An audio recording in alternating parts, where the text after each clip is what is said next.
All right, anybody on YouTube watching this, hi, I am Taro, and welcome back to my card reviews. These will be my card reviews for Voyage to Sunken City, the new expansion that is coming out from Blizzard. So, just getting right into it because I've got a lot of thoughts here. So, I think one of the issues with Sunken City, I'm not sure if it's a good arena set. Like the other sets, I thought they were good arena sets, if a little bit too powerful. But I think part of the problem here is that Voyage to the Sunken City, they focus a little bit too much on synergy. So there's, okay, so going over the different kinds of synergy. So first one here, I've just got it loaded up here, is the Naga Synergy, which is, if you can see right here, deal 2 damage to an enemy minion if you've played a Naga holding this. Choose a second target. This is the first synergy in here. So the problem here is that there just aren't that many Nagas. So if I look here through Naga, these are like the Naga Synergy cards, like draw a Naga if you played a Naga, but you got like one class Naga, or rare. And so you hear, we got two class Nagas here, and one if you've played a Naga here. And then the other classes, like here in neutral, what have we got here? We've got a good 2-drop Naga, a medium 2-drop Naga, a medium 2-drop Naga, a bad 2-drop Naga, a really good 2-drop Naga. So you've got some in here, but this is pretty much the entirety of all the Naga synergy that there is in the game. If we go over here, I've already got it preloaded with different sets. If I try to search for Naga, oops, I had it on Shaman.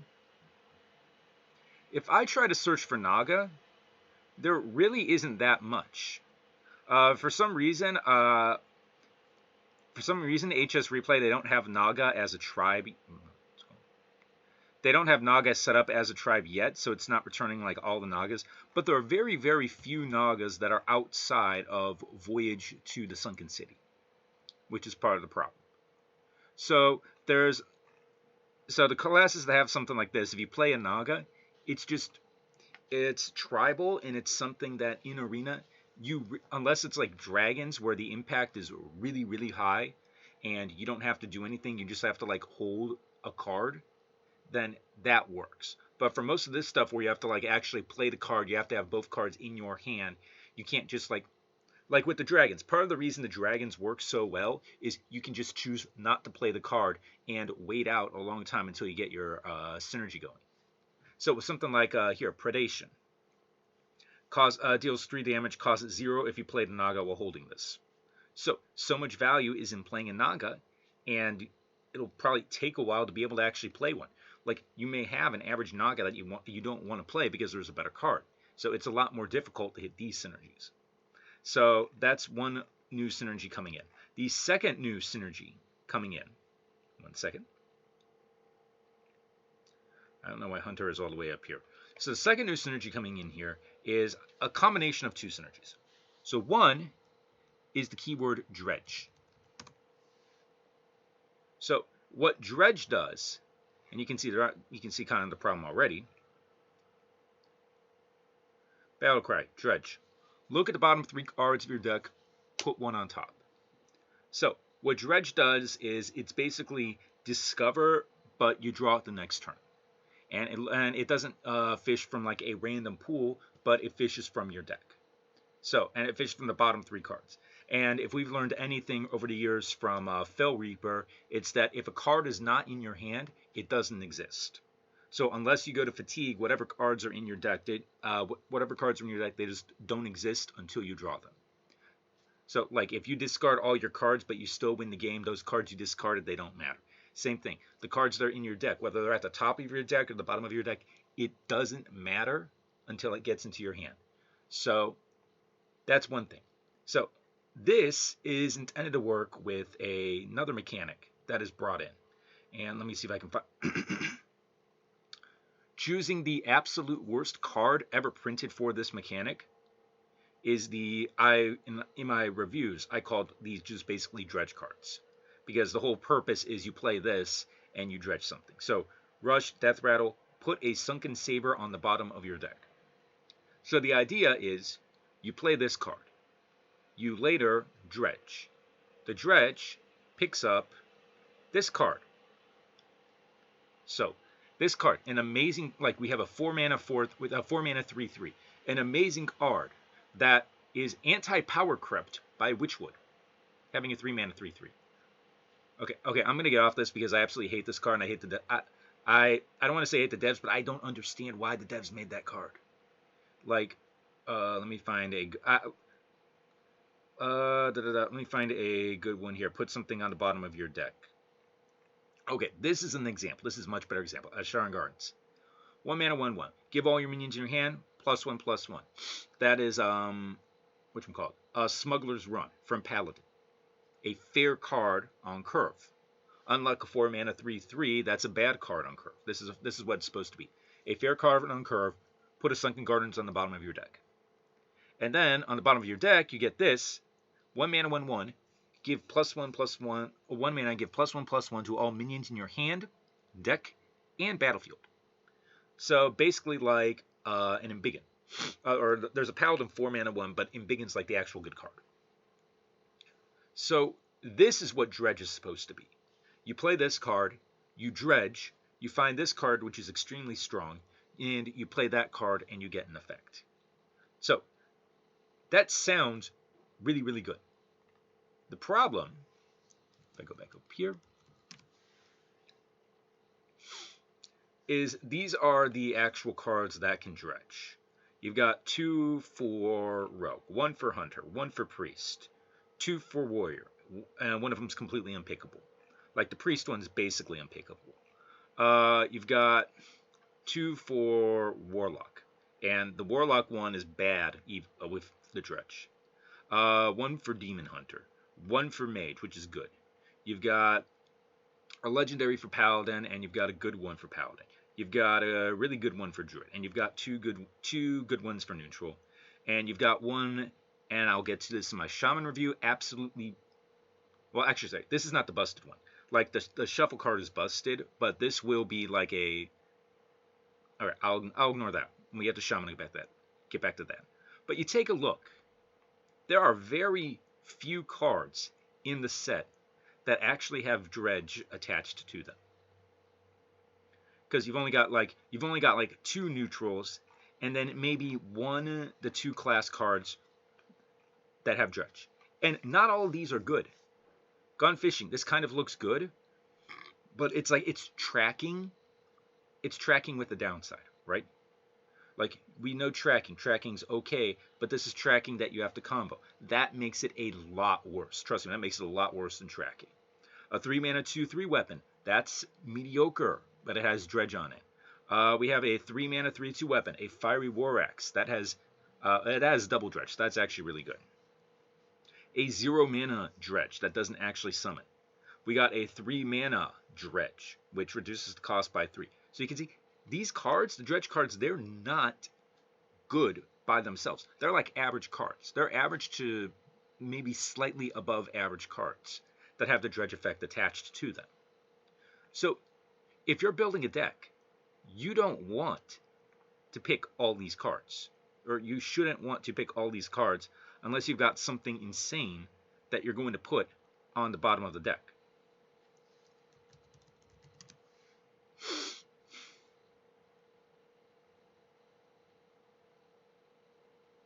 Okay, I was hoping Shuffle would put.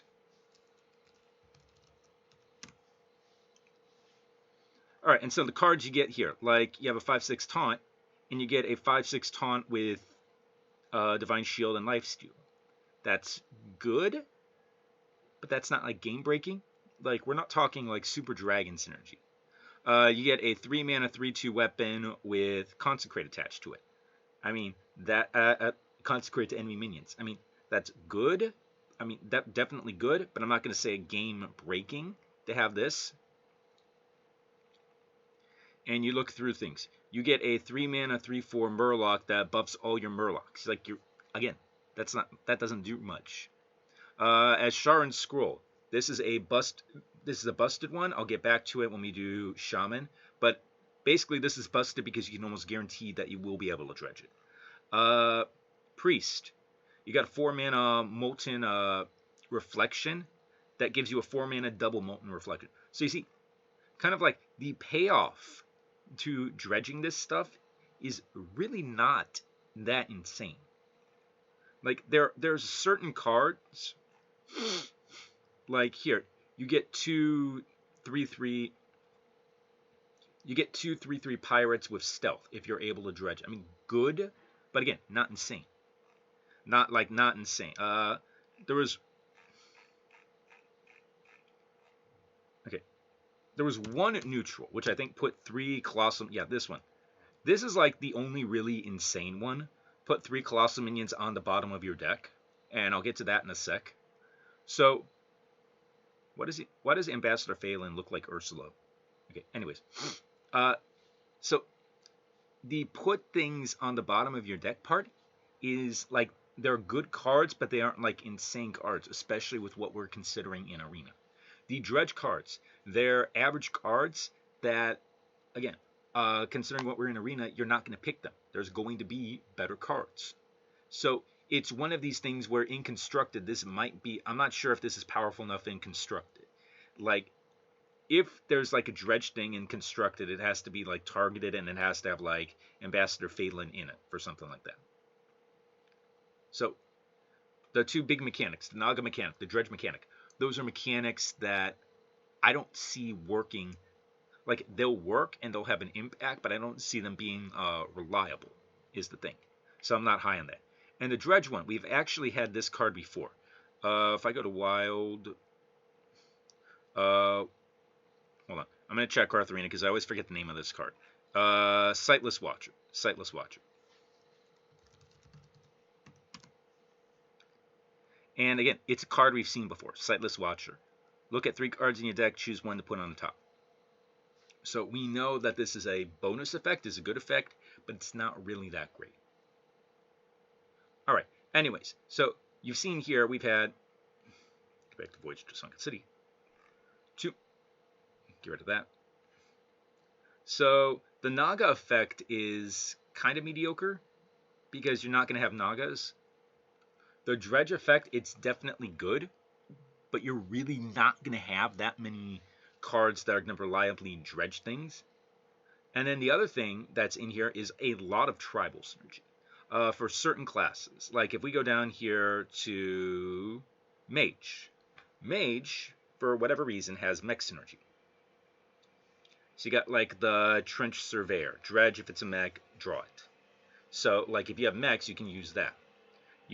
That's meant to combo with here, the Asharan Sweeper, which puts a Sunken Sweeper on the bottom of your deck.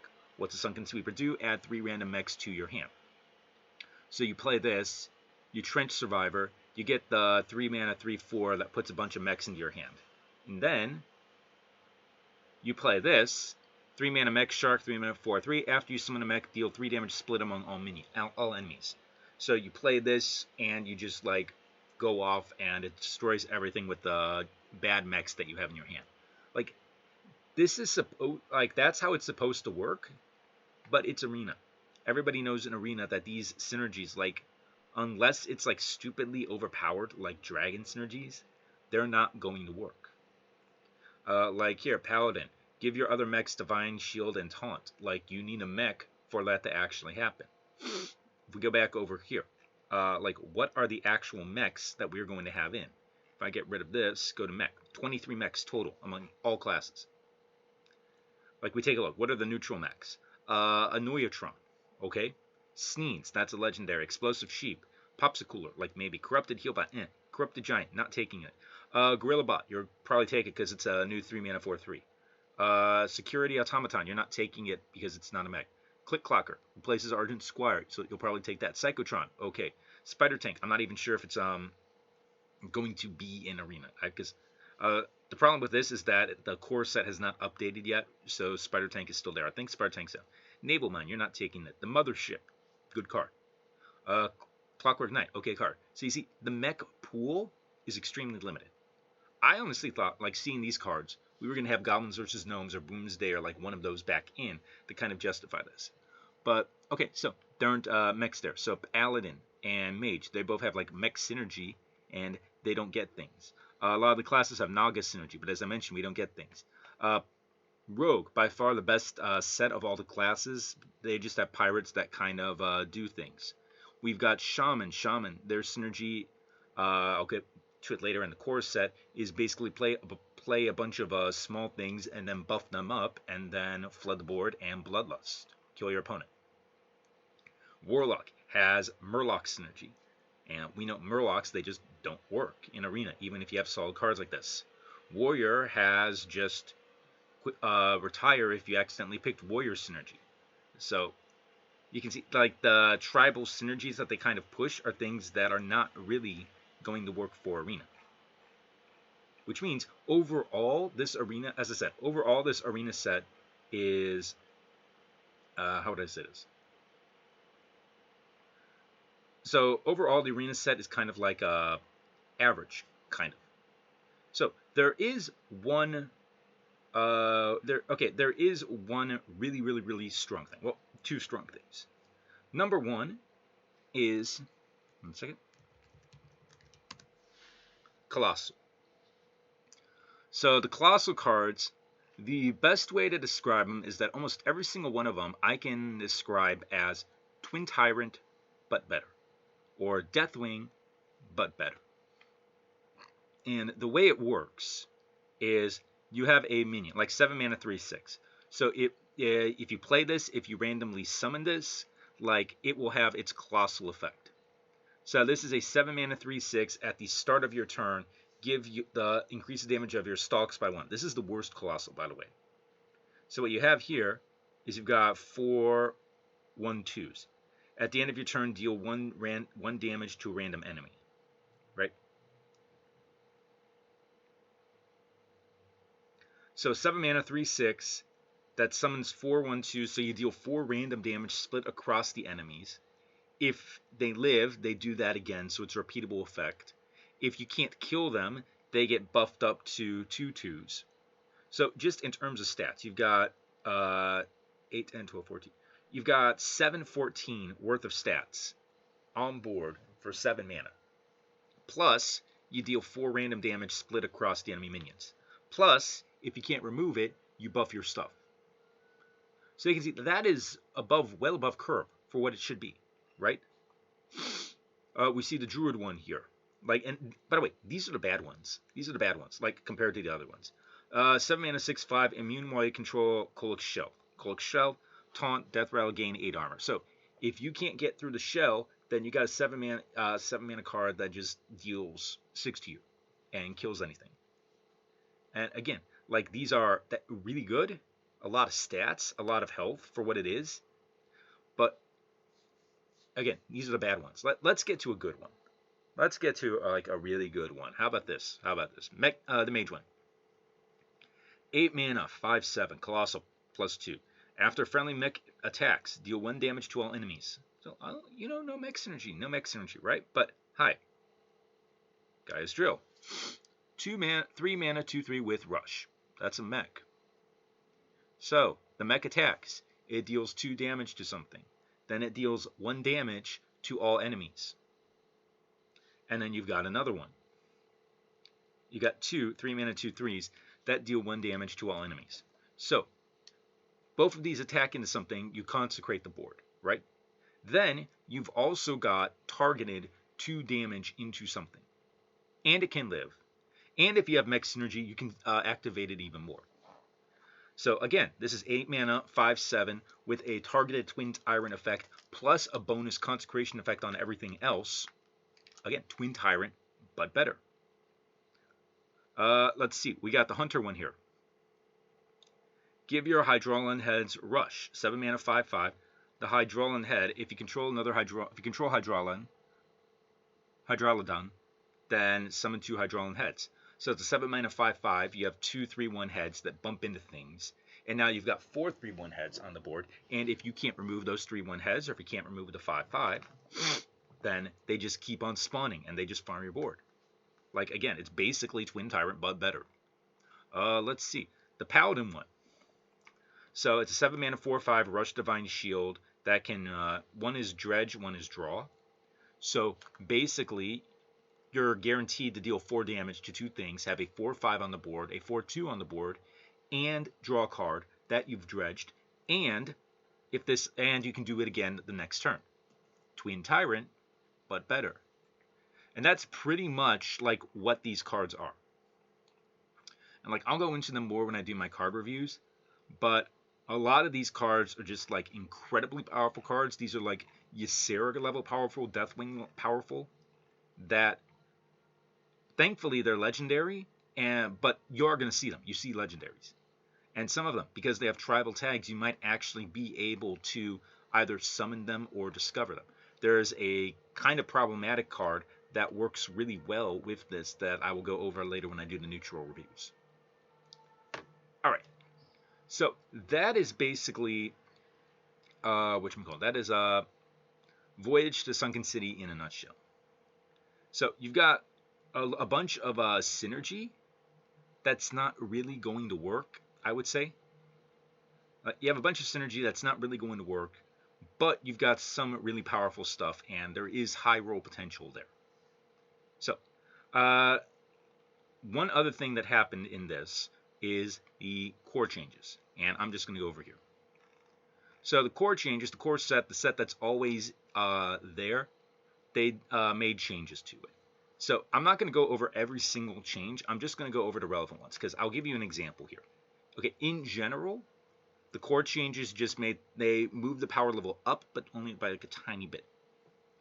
So for example here, Demon Hunter, they lose Warglaives of Aznov, they gain back Flame Reaper. That's kind of a buff. They lose Ash-Tongue Battlelord. They gain back Metamorphosis, which is, that's good and it's unnerved.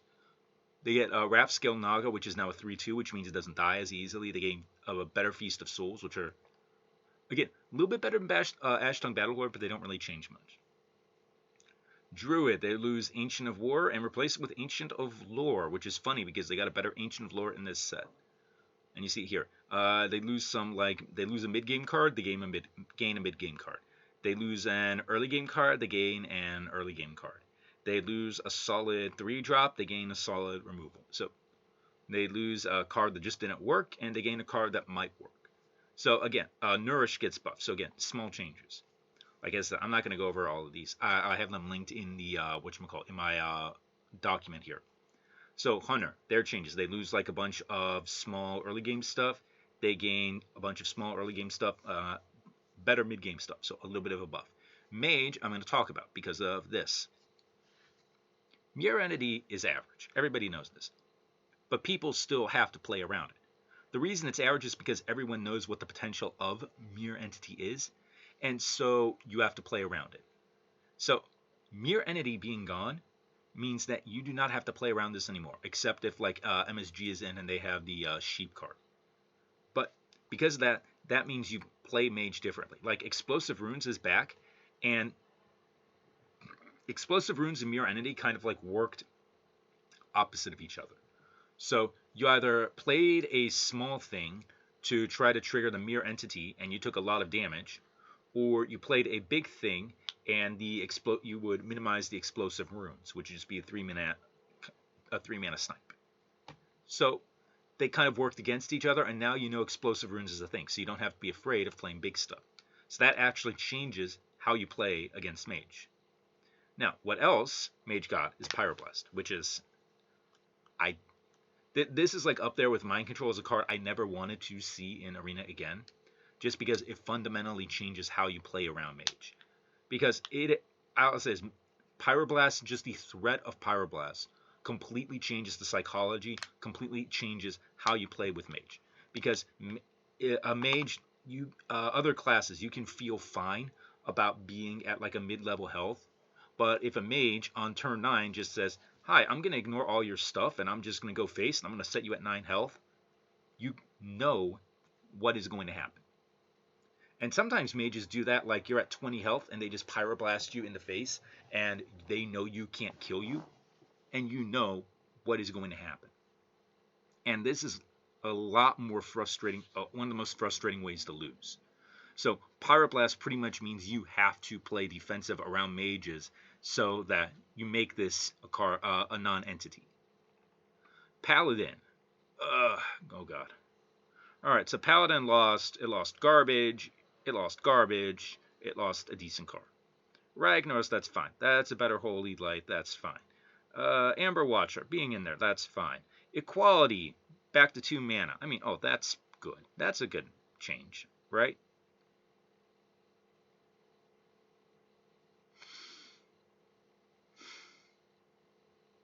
Why?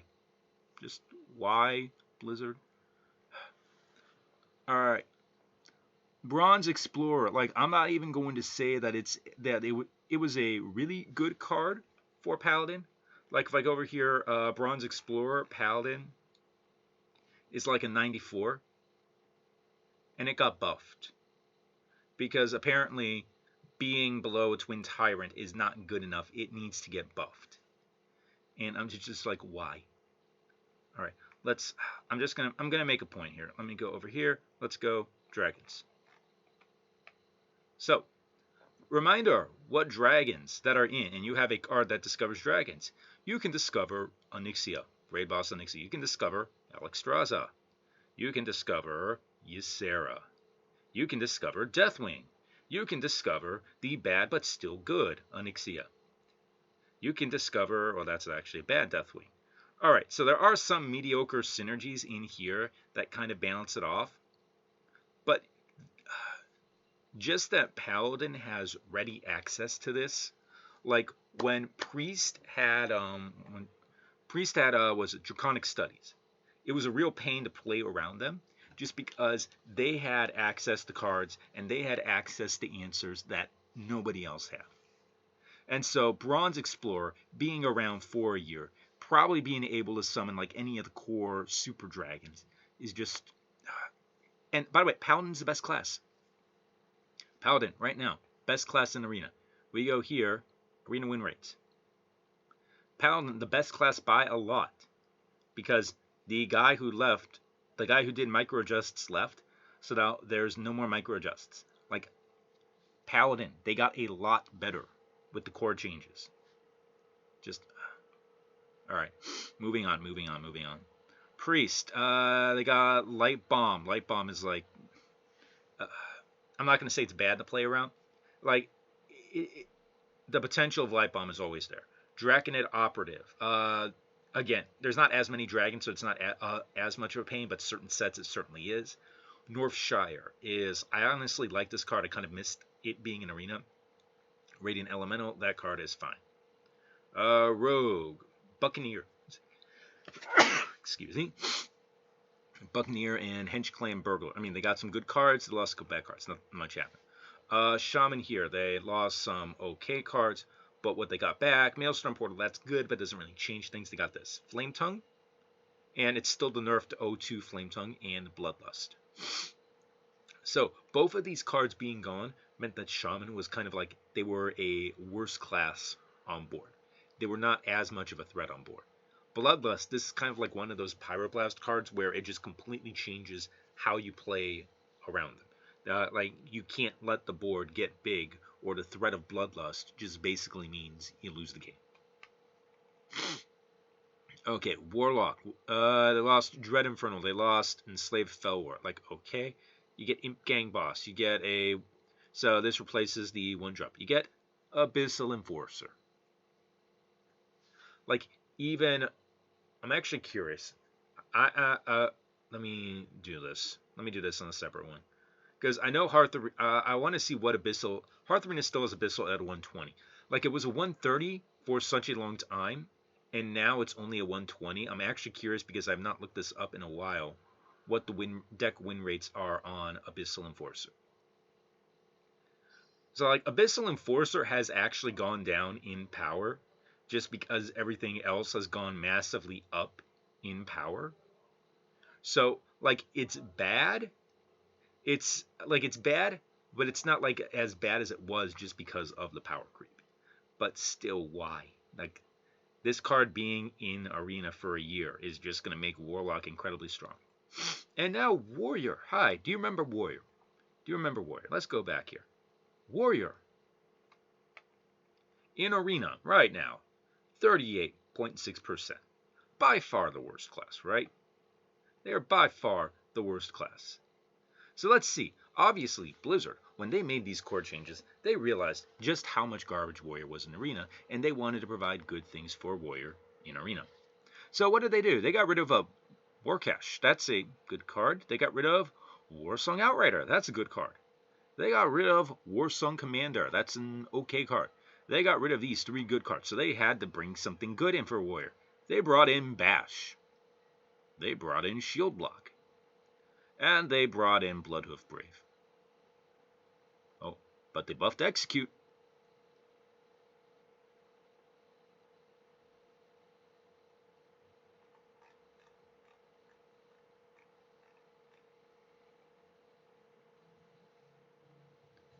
Why?